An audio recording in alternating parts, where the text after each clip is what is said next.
Paz do Senhor, amados, estamos aqui mais uma quarta-feira, dia 1º de setembro, começando o mês juntos, né, na presença do Senhor, e eu quero compartilhar a palavra dele com você e eu espero poder semear mais um pouquinho na sua vida. E hoje eu gostaria de falar sobre essa presença, sobre a presença de Deus e o quanto ela é importante e suficiente na nossa vida. E eu gostaria de falar sobre Moisés hoje, né?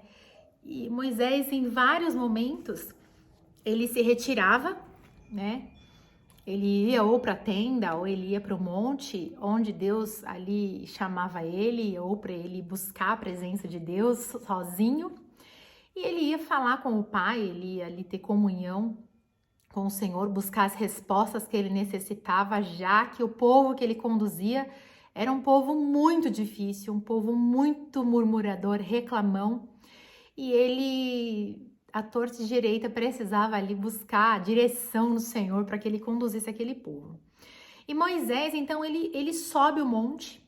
Aqui eu quero que você abra sua Bíblia comigo, em Êxodo, no capítulo 32. E Moisés, então, ele sobe o monte ali para adorar, para falar com Deus. E demora, ele fica um tempo considerável, né, no monte, falando com o Senhor. E nesse ínterim, nesse tempo em que Moisés está ali, meditando, falando com Deus, ouvindo Deus, deixando com que Deus revelasse a sua vontade para ele, o povo fica ansioso. O povo parece que precisava de algo para se apegar, precisava de algo que eles pudessem ver, precisavam de algo palpável.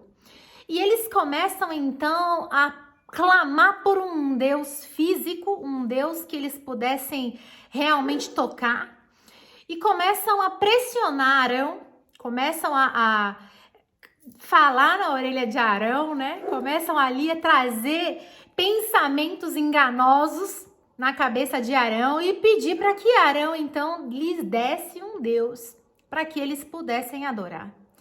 E Arão, a gente sabe que era sacerdote, irmão de Moisés. E Arão não tem autoridade, não tem impulso, parece que a sua intimidade com Deus era tão limitada que ele não consegue ali ter pulso e falar: ei, peraí, nós somos um povo que é monoteísta, a gente é servo do Senhor, a gente tem que suportar, o que vocês estão falando, que groselha é essa que vocês estão falando aí? E Arão, ele simplesmente sucumbe. Arão, ele fala assim: então tragam tudo o que vocês têm de ouro. As argolas das orelhas, os colares, tudo que vocês tiverem aí, tragam-me. E a palavra diz que Arão, ele, sacerdote do Senhor, ele vai e forja o ouro e constrói um bezerro de ouro e entrega para que o povo adore. E o povo começa então a adorar aquele bezerro, feliz da vida, porque eles tinham um Deus para adorar. E aqui em Êxodo, no capítulo 32, vamos ver o versículo 7, versículo 8, que Deus então fala para... Vamos ver o versículo 5. Arão, vendo isso, edificou um altar diante dele e apregoando disse: amanhã será festa ao Senhor. No dia seguinte, madrugaram e ofereceram holocaustos e trouxeram ofertas pacíficas. E o povo assentou-se para comer, beber e levantou-se para divertir-se. Veja, o povo perdeu o prumo, né? O povo estava rolando totalmente na lama, porque o que eles precisavam era satisfazer um desejo momentâneo de suprir aquela necessidade de ver, de tocar. Parece que só existe se eu vejo, né? Então, se eu não estou vendo Deus, é porque ele não existe. Era mais ou menos isso que passava na cabeça deles. Porque viveram no Egito muito tempo, e o Egito extremamente... inúmeros deuses, né? E eles com aquela visão politeísta, e eles precisavam, então, parece que de alguma coisa ali para se apegar. já que estavam no deserto já há alguns dias, algum tempo. Então disse o Senhor a Moisés, lá no monte, desce, porque o teu povo que fizeste sair do Egito se corrompeu. Poucos dias, irmãos. Em poucos dias o povo perdeu a visão, em poucos dias o povo já atropelou tudo, já falou, foi na orelha de Arão, faz pra gente um Deus. Cadê? Vai lá, a gente quer que você produza pra gente algo. Corrompeu e depressa se desviou do caminho que lhe havia eu ordenado e fez para si um bezerro fundido e o adorou e lhe sacrificou. E diz, são estes, ó Israel, os teus deuses que te tiraram da terra do Egito. Disse mais o Senhor a Moisés, tenho visto esse povo e eis que é povo de dura cerviz.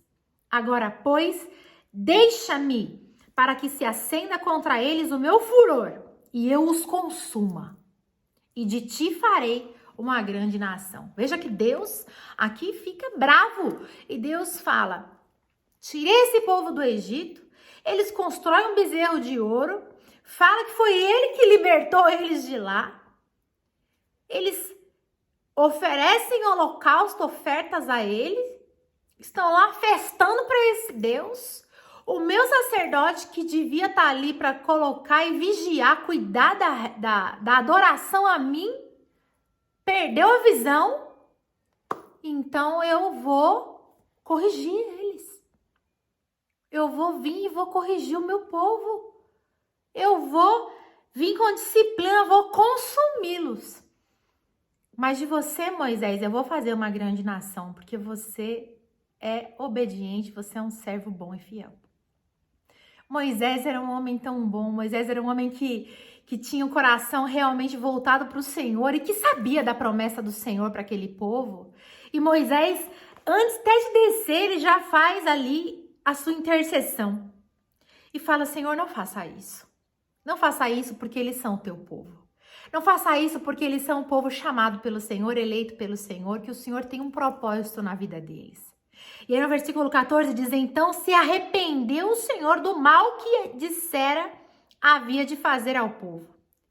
Mas quando Deus havia já dado 2 tábuas para Moisés, escrito nessas tábuas, quando Moisés desce, que Moisés vê o povo festando, cantando, fazendo alforia, algazarra ali, com aquele bezerro de ouro que ele vê, ele taca as pedras no chão, as tábuas no chão, ele quebra tudo, ele cata aquele bezerro, ele quebra o bezerro, ele põe fogo no que sobra daquele bezerro e ele exorta o povo, ele chama Arão e fala assim, o que esse povo fez contra você para que você trouxesse tamanho pecado sobre eles? Quer dizer, não importa o que é que eles falaram na sua orelha, não importa qual influência eles exerceram na sua vida, a responsabilidade era sua. Você tinha o dever de cuidar. Você tinha o dever de zelar. Você tinha o dever de, enquanto eu estava lá no monte falando com Deus, recebendo a bênção pra gente, você tinha o dever de zelar pelo povo, mas você perdeu a autoridade, você foi influenciado pelo muito falar deles no seu ouvido. Você perdeu totalmente, você saiu da direção da presença de Deus porque você não teve pulso, porque você não suportou o barulho da multidão no seu ouvido. Às vezes isso acontece conosco. As pessoas reclamam tanto, falam tanto que a gente fala, ai, tá bom. Né? O filho, às vezes, insiste tanto, ele quer. Ai, tá bom. Mesmo a gente sabendo que aquilo não está certo. E que aquilo não é a vontade de Deus para a nossa vida. Mas a gente fala, tá bom. Só para sair do problema. Foi o que Arão fez. E foi um baita problema que ele estava arrumando aqui. Será que nós valorizamos realmente a presença de Deus na nossa vida? Porque nesse momento, nem o povo e nem Arão valorizaram a presença de Deus na vida deles. Eles não vigiaram. Eles não souberam diferenciar, eles não conseguiram se lembrar daquilo que eles viveram no Egito. Eles não conseguiram se lembrar da caminhada no deserto que eles estavam vivendo e que Deus mandava as codornizes, que Deus mandava a coluna de fogo, que Deus mandava a nuvem sobre eles e não deixava que o sol os queimasse, que a roupa estava crescendo no corpo deles e que eles não sentiam falta nem da vestimenta porque o Senhor estava cuidando disso. Que Deus estava fazendo a água sair da rocha para que eles não passassem sede, que Deus estava cuidando de tudo. Mas eles só conseguiam sentir falta de um Deus físico, de algo, de uma imagem fundida para que eles pudessem adorar, que eles pudessem sentir qualquer tipo de segurança. Nós esquecemos com muita facilidade o que Deus faz na nossa vida e temos uma tendência muito rápida a murmurar, a brigar, nos queixar, reclamar daquilo que talvez a gente ainda não vê Deus executar na nossa vida e principalmente nos rebelar contra Deus e contra as autoridades que Ele coloca na nossa vida. Primeiro sejam os pais, depois os professores, depois os pastores, os nossos líderes espirituais e depois vem aí as autoridades governamentais que o Senhor estabelece. E aí, a gente passa a viver a nossa vida sendo rebeldes na presença de Deus. A pressão do povo fez com que até mesmo o sacerdote sucumbisse.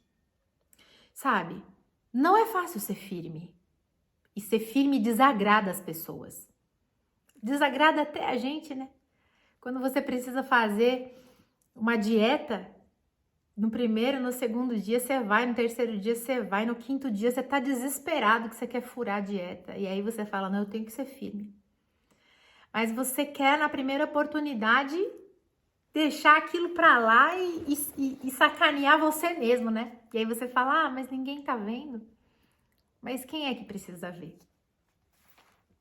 É você, estamos falando de você. É muito, muito difícil ser firme.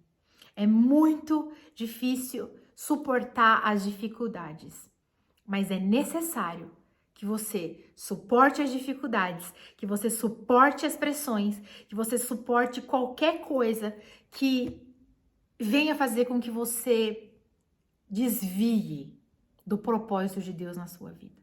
Porque pressão, dificuldade, ataque de outras pessoas sempre vão ter.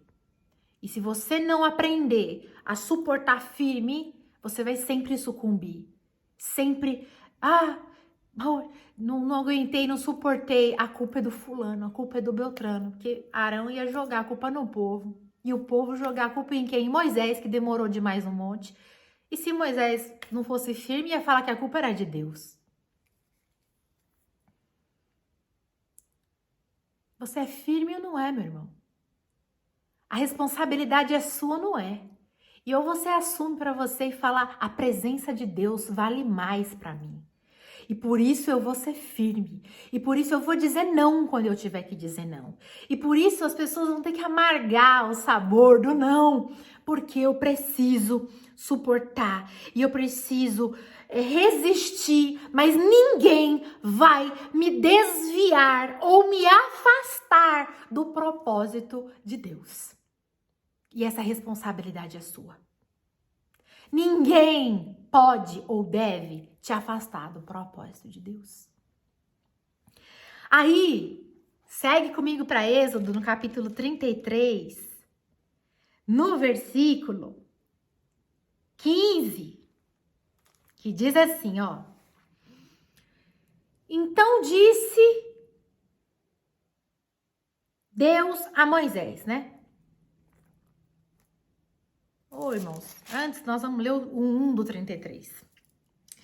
Disse o Senhor a Moisés, vai e sobe daqui. Sobe, né? Não é some, não, é sobe. Às vezes a minha dicção não é a melhor. Vai e sobe daqui, tu e o povo que tiraste da terra do Egito, para a terra que jurei a Abraão, a Isaque e a Jacó, dizendo a tua descendência, a darei. Enviarei o anjo adiante de ti, Lançarei fora os cananeus, os amorreus, os heteus, os ferezeus, os heveus e os jebuseus. Todos os povos eu vou tirar diante de você, Moisés. Povos que são bravos, são terríveis, gigantes entre eles. Os amorreus eram povos extremamente bravos e gigantes entre eles aqui. Eu vou tirar todos eles da sua frente. Ninguém vai te resistir.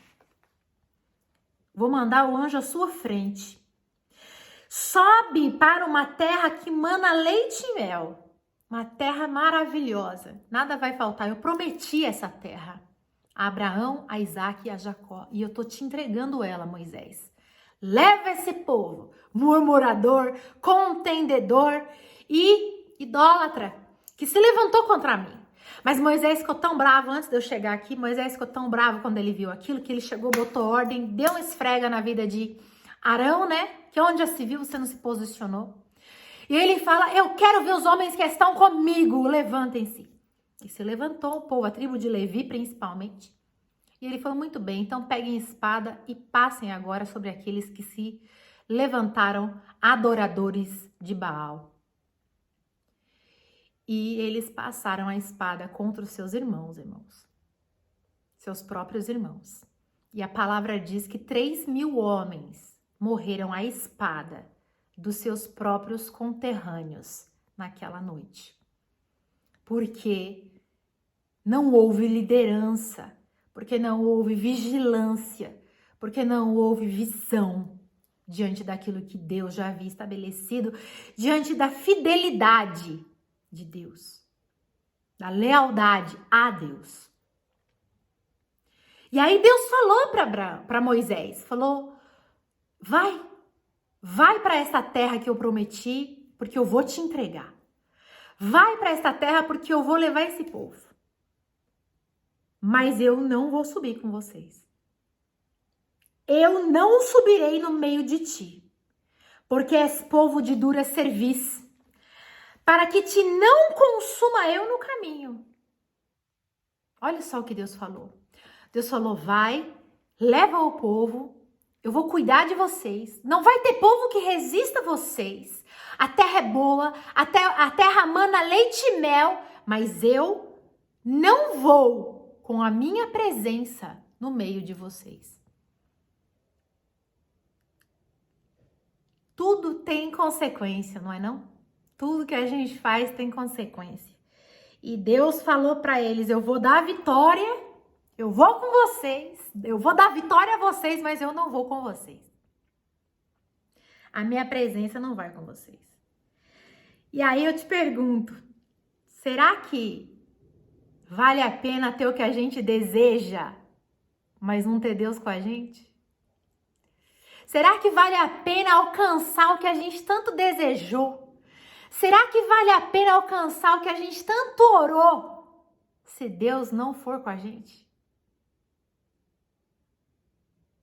Poxa, pastora Thalita, eu orei tanto por isso, eu desejei tanto isso, e aí agora Deus vira e fala, mas eu não vou mais com você nessa.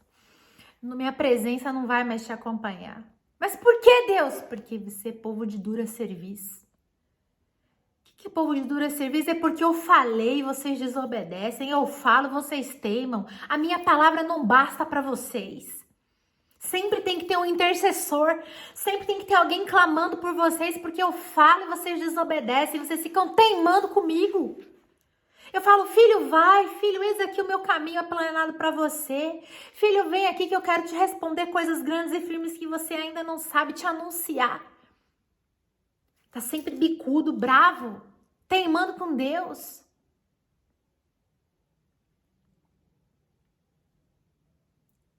Aí, versículo 11, falava o Senhor a Moisés face a face na tenda da congregação. Falava o Senhor a Moisés face a face. Eu gosto muito dessa parte, tá grifada na minha Bíblia. Como qualquer fala a seu amigo. Olha a intimidade que o Senhor tinha com Moisés e que Moisés tinha com o Senhor. Então voltava Moisés para o arraial, porém o moço Josué, seu servidor, filho de Num, não se apartava da tenda. Josué não podia entrar, mas não saía da porta da tenda. Ficava ali na expectativa do que é que vai acontecer, do que é que Deus vai falar com Moisés. A hora que Moisés entrava na tenda, Deus descia com a presença na nuvem e falava com ele. Ele falou, vai, eu vou cuidar, eu vou dar vitória para vocês, mas eu não vou com você. Eu não vou no meio. E aí, Moisés pega e fala para ele algo surpreendente que talvez nós não teríamos coragem de dizer. Moisés fala para ele assim, então eu não estou interessado. Então eu não estou interessado nessa viagem que o Senhor me propõe, eu vou ficar aqui mesmo. Se o Senhor não vai comigo, se o Senhor não for junto de mim, eu não quero ir em lugar nenhum. Pode a terra mana leite e mel, pode ser o casamento dos sonhos, pode ser a melhor faculdade do mundo, pode ser o melhor carro, o melhor emprego, a melhor casa, que se o Senhor não for comigo, se o Senhor não estiver comigo nesse ministério, nessa igreja, nessa causa, eu não quero, eu não vou, eu não caso. Foi isso que Moisés falou para Deus. Ele diz assim, cadê? Onde é que eu marquei aqui? Versículo 15. Se a tua presença não vai comigo, não nos faça subir deste lugar. Olha que coragem desse Moisés. Pois como se há de saber que achamos graça aos teus olhos, e eu e o teu povo, não é porventura em andares conosco, de maneira que somos separados, eu e o teu povo, de todos os povos da terra? Ele disse, a gente não sabe que nós estamos andando no caminho certo e que somos o povo separado da terra, que é pelo Senhor andar com a gente? E aí o Senhor disse que não vai com a gente, então eu não quero ir, eu não vou em lugar nenhum, eu vou ficar aqui, eu não quero ir para lugar nenhum. Aí o Senhor responde, farei também isso que disseste, porque achaste graça aos meus olhos, e eu te conheço pelo teu nome. Então ele disse, rogo-te que me mostres a tua glória. Oh, irmãos, que coisa mais linda. E o Senhor fala assim, Moisés, você só não vai poder ver o meu rosto, porque homem nenhum verá meu rosto sem que ele morra, sem que ele pereça. Mas eu vou passar e você vai me ver pelas costas. Versículo 23. Depois, em tirando eu a mão, tu me verás pelas costas, mas a minha face não se verá. O Senhor fala para Moisés, tudo bem, você achou graça diante de mim, você achou graça aos meus olhos, eu vou com você. Eu vou com você nessa caminhada, Moisés, porque você me convenceu. Você achou graça aos meus olhos e eu te conheço pelo teu nome. Eu sei quem você é, Moisés. E eu sei que você é sincero diante de mim. Sabe, irmão, qual é o objetivo do seu coração? Deus responde a um clamor sincero, a um clamor verdadeiro. Moisés clamou verdadeiramente ao Senhor, falou, Senhor, se o Senhor não for, eu não quero ir em lugar nenhum, não. Se o Senhor não for, deixa a gente aqui no deserto mesmo, a gente perece aqui, a gente fica por aqui. Mas sem o Senhor eu não quero ir em lugar nenhum. Eu quero a sua presença. Porque a única forma de eu saber que eu estou andando com o Senhor é saber que o Senhor está andando, de saber que eu estou caminhando de forma correta com o Senhor, é saber que o Senhor está comigo. E o Senhor olha para Moisés e fala, tá certo, rapaz, o Senhor me convenceu, você me convenceu. Fale de forma sincera com o Senhor sobre os objetivos do seu coração. Sabe, onde há excesso de questionamento, excesso de preocupação, significa que não tem uma comunhão real com o Senhor, porque tudo está no si. Mas onde tem uma comunhão verdadeira com Deus, há descanso e paz. Porque tem essa segurança de saber que eu estou andando com Ele e Ele está andando comigo. Que Ele está direcionando os meus passos. Diante da presença genuína de Deus, o mar foi aberto, as codornizes vieram do céu, a água saiu da rocha, a prisão foi aberta para Paulo e Silas, Lázaro veio à vida novamente. Diante da presença de Deus. O que é que você quer? Senhor, eu só quero a tua presença. E se for para ir a qualquer lugar, sem a tua presença, eu não quero. E qualquer uma dessas coisas que eu tenha que renunciar à tua presença para que eu consiga, eu não quero.